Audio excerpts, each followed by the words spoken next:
हाँ भाई नमस्कार। गुरु ऑनलाइन क्लासेज में आपका स्वागत है। जनरेटर का भाग 3 हो गया, जिसके अंदर कल अपने देख लेते एसी व डीसी जनरेटर के अंदर अंतर है।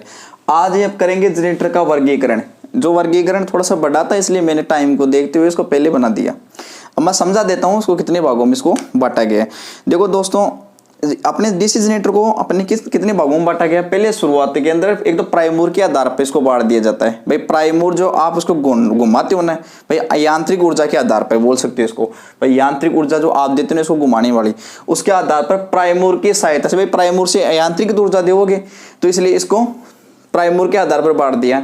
एक उत्तेजना प्रणाली के आधार पर सब उत्तेजित जनरेटर आ जाता है। इनके जो उत्तेजना जो आपकी जो चुंबकीय क्षेत्र के अंदर रहती है जो जनरेटर बनते हैं, उनकी बात कही। दो भाग में पहले प्राइमरी के आधार पर बांटा गया, दूसरे भाग में इसको उत्तेजना प्रणाली के आधार पर इसको बांट दिया गया। तो बात करते हैं कि प्राइमरी के आधार पर इन्होंने बांटा। तो पहला है जल टरबाइन, जल के द्वारा आप घुमाओगे। फिर आ जाता है आपका वाष्प टरबाइन, जैसे आप इसको जल को गर्म करके उसको वाष्प उत्पन्न करते हो, उसके आधार पे। फिर एक अपन जो आजकल काम लेते हैं, घरेलू अंदर काम लेते हैं, बड़े बड़े इंस्टीट्यूट में इसको काम लिया जाता है, जैसे डीजल डाल के डायरेक्ट इसको स्टार्ट कर लिया जाता है। उत्तेजना प्रणाली के आधार पर अपन ने देखा, उत्तेजना प्रणाली के आधार, एक तो प्राइमरी के आधार पर, उत्तेजना प्रणाली के आधार पर। नंबर 2 दूसरा भाग है इसका उत्तेजना प्रणाली के आधार पर। अब ये उत्तेजना प्रणाली के आधार पे दो भागों में डिवाइड करते हैं इसको। तो पहला भाग क्या है कि आपका पृथक उत्तेजित जनरेटर। कौन सा पृथक उत्तेजित जनरेटर बोला जाए तो दोनों की अलग अलग दिशा। पृथक उत्तेजित जनरेटर, पृथक उत्तेजित जनरेटर। एक होता है कि स्व उत्तेजित जनरेटर। स्व उत्तेजित जनरेटर पृथक उत्तेजित जनरेटर इसलिए बोला जाता है कि जो इसके फ्लक्स है इसको पृथक अलग से स्टार्ट किया जाता है और दिया जाता है इसको। और स्व उत्तेजित जनरेटर इसलिए बोल दिया जाता है कि इसके अंदर कुछ फ्लक्स रह जाता है, कुछ शेष अवशिष्ट फ्लक्स के रूप में रह जाता है। अब पृथक उत्तेजित जनरेटर उत्तेजना प्रणाली के आधार पर दो भागों में इसको बांट दिया, एक तो पृथक उत्तेजित जनरेटर के आधार पर, एक स्व उत्तेजित जनरेटर के आधार पर। फिर स्व उत्तेजित जनरेटर को अपन ने 3 भागों में बांटा। जो एक तो आ गया आपका सीरीज जनरेटर, एक हो जाता आपका शंट जनरेटर, एक हो जाता आपका कंपाउंड जनरेटर। अब यहीं से कंपाउंड जनरेटर को लेते हैं, फिर 2 भागों में इसको बांट देते हैं। अब वहां से उठाया कंपाउंड जनरेटर को, और कंपाउंड जनरेटर को 2 भागों में बांटा। अब यहां आगे ये 2 भाग अलग अलग हो गए। जो पहला भाग हुआ है एक तो शॉर्ट शंट जनरेटर, एक लॉन्ग शॉर्ट शंट जनरेटर, एक लॉन्ग शंट जनरेटर। एक तो शॉर्ट शंट जनरेटर, एक लॉन्ग शंट जनरेटर हो गया। फिर इसी के दूसरे भाग को संयोजन व चुंबकीय फ्लक्स के आधार पर, संयोजन व चुंबकीय क्षेत्र के आधार पर जो अपने डिफरेंशियल कंपाउंड मोटर और डिफरेंशियल कंपाउंड मोटर और कंपाउंड मोटर देखी थी, जिन्हें फ्लक्स की दिशा अलग अलग हो रही थी। एक तो कंपाउंड जनरेटर हो जाता है आपका, जिसका एक ही दिशा में होता है, दोनों सीरीज का और शंट वाइंडिंग का दोनों का फ्लक्स एक ही दिशा में होता है, उसको बोल देते हैं compound generator. Differential compound generator उसको बोल दिया जाता है जिनकी अलग अलग दिशा होती है, फ्लक्स की, चुंबकीय फ्लक्स की दिशा अलग अलग हो जाती है, डिफरेंस हो जाती है, उसको बोलते हैं डिफरेंशियल जनरेटर। इसके बाद में देख लेते हैं, ये इतना था भाग, तो करेंगे कल की बात। पहला आपको जल टरबाइन के अंदर क्या करते हैं कि इसको टरबाइन को एक पंखा लगा होता है, इसके साथ से एक बड़ा सा पंखा लगा दिया जाता है, जिस पंखे को घुमाने के लिए एक बांध बना लिया जाता है ऊंचाई के ऊपर। ऊंचाई के ऊपर एक बांध बना लिया जाता है, ये बांध हो जाता है, यहाँ से एक टरबाइन लगी होती है एक घूमने वाली। ये टरबाइन क्या करती है, एक फैन बेल्ट लगा होता है। जो फैन बेल्ट किससे जुड़ा होता है, अपने शाफ्ट से जुड़ा होता है, पुल्ली से।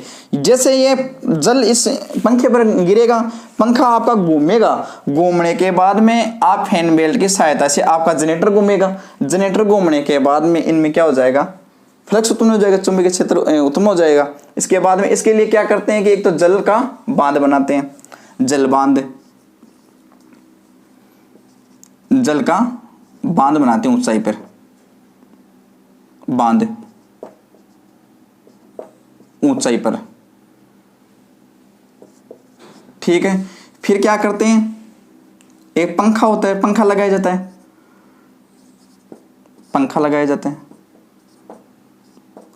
है, एक होता है इसके अंदर फैन बेल्ट,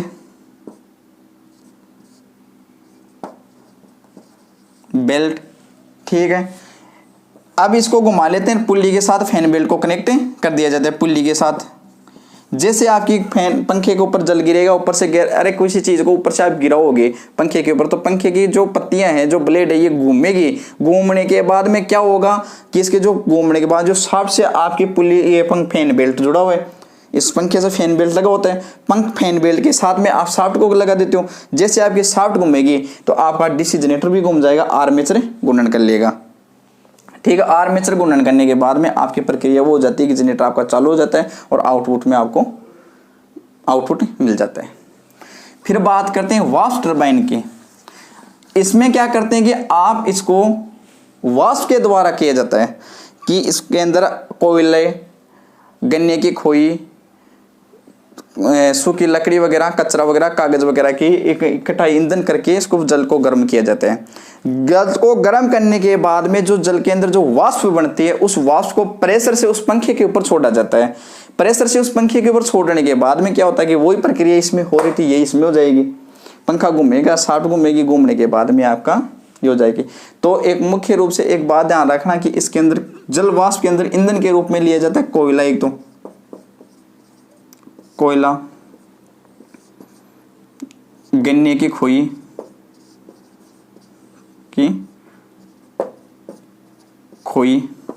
एक ले ले तो क्या आप कागज वगैरह,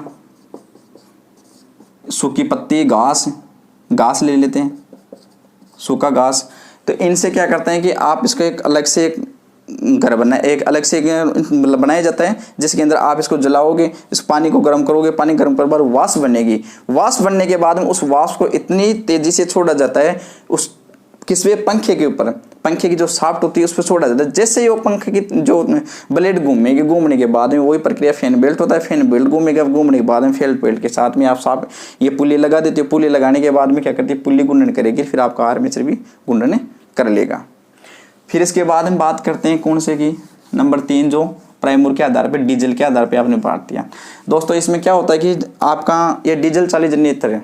ये जनरेटर आपके जैसे बड़े बड़े इंस्टीट्यूट में आप लगे होते हैं बाहर, अगर आपने चलती हुई विद्युत सप्लाई कट जाती है एकदम से, तो इसको चालू कर लिया जाता है। इसमें कोई ज़्यादा भेद वाली बात नहीं है। इसमें डायरेक्ट क्या करते हैं, आप मिट्टी का डीजल वगैरह डाल लेते हैं, डीजल डाल लेते हो, डीजल डाल के इसको आप चालू कर लेते हो। वही प्रक्रिया वो होती है इसके अंदर। इसको यांत्रिक ऊर्जा देने के बाद में क्या देते, यांत्रिक ऊर्जा के रूप में इसके अंदर कौन सा काम करता है कि डीजल डालने के बाद में आप इसके अंदर डीजल डाल दोगे, फिर इसकी पुल्ली को घुमा दोगे। एक बार घुमाने के बाद में जनरेटर स्टार्ट हो जाएगा। जनरेटर स्टार्ट होने के बाद में आपको आउटपुट मिल जाएगी। ये सारी बात आपकी हो जाती है पृथक उत्तेजित जनरेटर, और ये सारी बात करेंगे अपने कल। इसी के साथ में एक बात और कहूँगा कि यही जज्बा रहा तो हर समस्या का समाधान भी होगा, यही जज्बा रहा तो हर समस्या का हल भी होगा, यही जज्बा रहा तो हर समस्या का हल भी होगा।